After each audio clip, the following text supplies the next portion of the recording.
mabuhay po kayo dyan sa Amerika. Okay, tanong galing kay Christian Pateno ng Davao City, nag-email.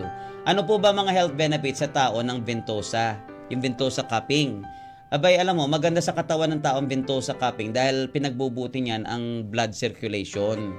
Na pagre-release ng toxins, nakakapagpa-release yan ng toxins yung nanggagaling sa mga sa tissues at pinaluluwag po ang mga bara sa bituka at ugat bukod sa mahusay pa ang digestion ng tao.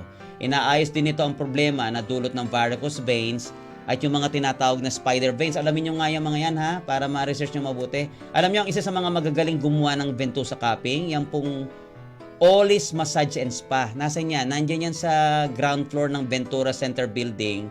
Yan lang sa Santa Rosa, Tagaytay Road, sa Don Jose, Santa Rosa City. Good luck sa inyo and Happy New Year.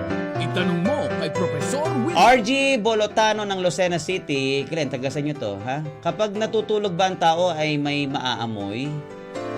Ay wala. Kahit gaano pa kabaho o katapang ang amoy, wala kang maaamoy. Kaya kung mang-iinis ka o mang-aasar, wag yung tulog, dapat gising. Diba? Kaya ang isang taong tulog, walang iniwan yan sa taong patay. Diba? Diba ang tao, pag tulog ng tulog, at yung taong patay, hindi naman, pareho namang hindi niyan alam ang nangyayari anything under the sun, di ba? Kaya nga ang sabi, walang masamang matulog to prepare yourself for the next day's work.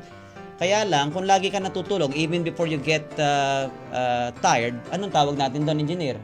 Katamaran yon, indolence, di ba? Laziness. Hindi ka pa pagod, matutulog ka na. Ano ba yan? Ha?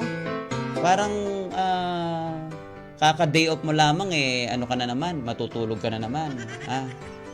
Okay. Itanong mo kay Professor Willie. Marieta Bistal ng Carmona, Cavite. Ang yellow po ba o snow mula sa winter ay po pwedeng kainin? No, wag. Ayon po sa pag-aaral na napalathala sa Journal of Environmental Science Processes and Impacts, lahat ng snow ay mapanganib sa kalusugan ng tao, kahit pa yung tinatawag na yellow snow. Sumasagap kasi ito o nag-absorb ng mga particles mula sa usok ng sasakyan na parang kaparis ng magnet o tingga, yung mga maliliit ba? Itanong mo kay Yung magkaroon kayo ng lung cancer. Nako, hirap niyan. Eunice Auza ng Wellington, New Zealand.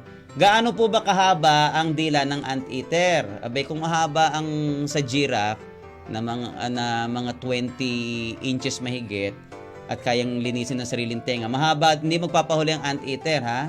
So, eto ha, just imagine, bumilang ka ng 15 magkakapatong na scoops ng ice cream. Ganong kahaba.